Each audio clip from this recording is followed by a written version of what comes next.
Hello everyone, welcome back to SAFC Fan TV. Sunderland have just been defeated 2-1 away to Wigan at the DW Stadium.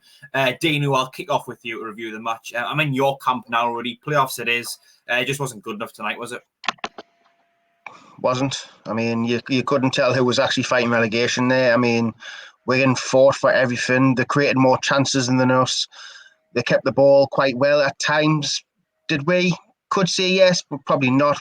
Most of our time was spent in doing hoofball and putting crosses into the box, which was having no one was getting on the end of it. It was overhit, underhit. It was just the same as Charlton, basically. But we were playing a team who was struggling, and I mean, they turned Doncaster over, and they've just turned us over. And to be fair, they deserved it. They should have had more goals, in my opinion. Just their shooting was a little bit off.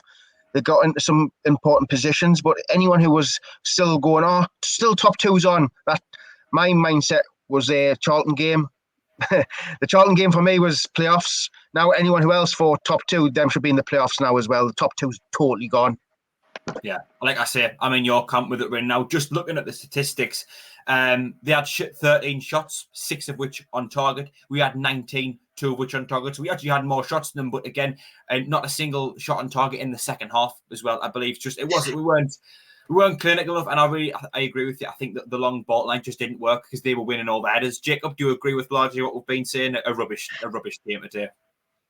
Outfought, outbattled, up against the side who wanted it more. Like Dino said on air, you couldn't tell which side was fighting for automatic promotion and which side was fighting relegation. Well, to be honest, we looked like the side that was fighting down the bottom, because in the final third tonight, we were absolutely clueless, had a lot of the ball, but did nothing with it. I mean, the only decent crossing we put in all game was for Charlie White's goal. That was it. Like you said, Jack. And Wigan had to switch off for that as well. Exactly. Like, no shots on target in the second half, and both goals we conceded in that game were a disgrace. I mean, they were just so similar to each other, just leaving men unmarked at the far stick to just tap it into the net. And what's happened to the strong defensive unit that we've had in this team that we saw at the start of the year? Like, completely gone away. How's it led to that? Seriously, just two results have just led us look like I'm lost for words. I can't even speak, to be honest, after watching that, to be honest. Mate, I completely get it. I'm the same. I think with their goals, I mean, both from corners, but the way I saw it was, for both of the goals, there was a player in the box, in the mixer, who pulled himself away, came to the back post, and not a single Sunderland player went and followed him to it. Now, I don't know if we were man marking and someone saw his man go over at the back stick and hasn't followed him, or if we were actually zonal marking and that hasn't been accounted for. But regardless, it wasn't good enough. The ball comes back across. I think the first one, I do think 09 got a little bit bullied by the lad who scored. I think, to be a touch and control the ball, turn and then volley it in the back of the net. I think 09 could have done a bit more there. And the second one, again, marking, just not even there. I mean, Dino, man, just marking your man, this is simple stuff you learn as a kid. The worst thing is about the second goal, the lad had no idea where he was hitting it. He just chucked it over his head, and luckily there's a man at the back post. I know it's a bit off the cuff that a defender just hooked it over his head and it's fell to one of their players. There's a bit of luck in that, kind of, but the fact that he's still unmarked at the back post is unforgivable, because at the end of the day, no matter where you are on the pitch, you've got to have everyone marked, because something like that can happen where a ball just bounces to their man, and he's put it across goal, and it's just hit Callum Lang. I think he was called Callum Lang. It's hit Lang on the body. He's literally on the line, and it's just hit him and went in. I mean, it's poor. I mean, I don't even think poor is even the word for it. There's a better word for it, but I'm not going to say it. But it's laughable. Well done, Wigan. I mean, they deserve it. They played really well, got the goals. And bear in mind, them are 1-0 down as well. Come on, man. 1-0 down. We're 1-0 up and get beat still off a team who was in the relegation zone. Come on, man. Yeah. There's only one word. We bottled it. We bottled it again. Yeah, Jacob, I could see you wanting in there just a moment ago. Just what infuriates me, that a few comments saying that the managerial tactics tonight were not good enough. Like, the 2 goals we conceded, that shouldn't be down to management. I'm sorry. Just like 2 basic mistake, like stupid mistakes given away. Just man marking. like, especially when you're in a league like this, it shouldn't be that hard to do. And I think my main criticism of the manager tonight is similar to the game against Charlton. I just think we waited too long to make our changes. I wasn't sure what minute it was today, but against Charlton, it was well after 15 minutes, and I don't think it was much longer after tonight. We waited too long to make our changes. I think that's what cost us. But overall, we weren't good enough tonight overall. And Dino, I think poor performances have been something that a lot of fans have actually picked up on despite great results. A lot of fans, and I include myself in this camp, I've probably pushed it under the carpet a little bit because of the results. But a lot of fans seem to think that since Portsmouth away, we've had a good performance. The poor performance is just catching up with us now, Dino. To be fair, most of the season we've played poor. We've just got results. And at the start of the season, I was like, we're not playing well, but we'll get a grand result. But there's only so many times you can do it. And I beated that drum for a long time, saying we're playing crap, but we're getting results. And everyone's like, oh, it doesn't matter as long as we get results. But now we're not getting results, and now everyone's saying we're playing poor. But we've been playing poor most of the season. There's only been a handful of games where we've actually played really well. I mean, the game. Remember the 4-0 game? I think it was against Accrington or whoever we played. We played crap in that game. We just scored 4 goals. Somehow the reflection of the game was it shouldn't have been 4-0. It was just it was weird. What? Sorry.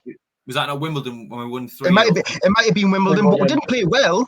We didn't play well. The scoreline was just the scoreline shouldn't have been what it was. It was just because we took the chances. We haven't played well for a long time. And when you've only got one game plan is to get down the wings and cross the ball in. I mean, it's not rocket science to how to stop that, is it? Really, let's be fair, because we've got nothing going through the middle. I wouldn't even say it was that. I think a lot of the time we were just putting the ball from our centre backs up to Wyke, who for most part of the game didn't have a strike partner. When Stewart came on, maybe that could have changed a little bit, but we seem to be playing long ball. And Charlie Wyke doesn't tend to win a lot of these headers, these flick-ons anyway. But even if he does, there needs to be someone to pick the ball up there, and there wasn't. There was Diamond, McGeady, and Jones as the 3 behind them, and neither of them were getting particularly close to him. Jacob, I can see you wanting in again. Yeah, but what's worse is the fact that we brought in Jordan Jones and Jack Diamond tonight, and the early parts of the game, we were still going route one football. What is that about? So, like, I can understand if O'Brien was playing next to Charlie Wyke, and we need to get more balls into the box rather than work our way into the box. But when you've got pacey attacking players like Diamond and Jones playing, and you just go in route one for like most of the game, to be honest, it doesn't work. Like, what is that about? I don't know. I don't know now. I look like it's playoffs now, and things need to change big time because we're a team massively out of confidence at the moment.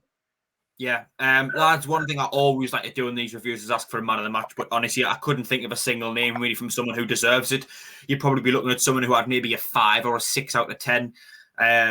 They would probably get man of the match tonight. I think just to try and touch on a positive side, I think not really on the ball, but off the ball, I thought Jack Diamond did all right tonight. That's the only real thing I can think of. I think in the earlier stages of the game, he put a lot of pressure on the Wigan defenders and forced a lot of throw-ins and corners and things like that. But apart from that, I can't think of any other positives. Can you, Dino? Wait there, Jack. You're giving someone positivity for doing something he's supposed to do anyway. No, I'm saying he did it well. But he should be doing that regardless. I mean, I couldn't give man of the match for someone who was just closing down well. I mean, and I'm not going to give him that. I'm just saying, like, you're clutching at straws, Jack. That's what you're doing.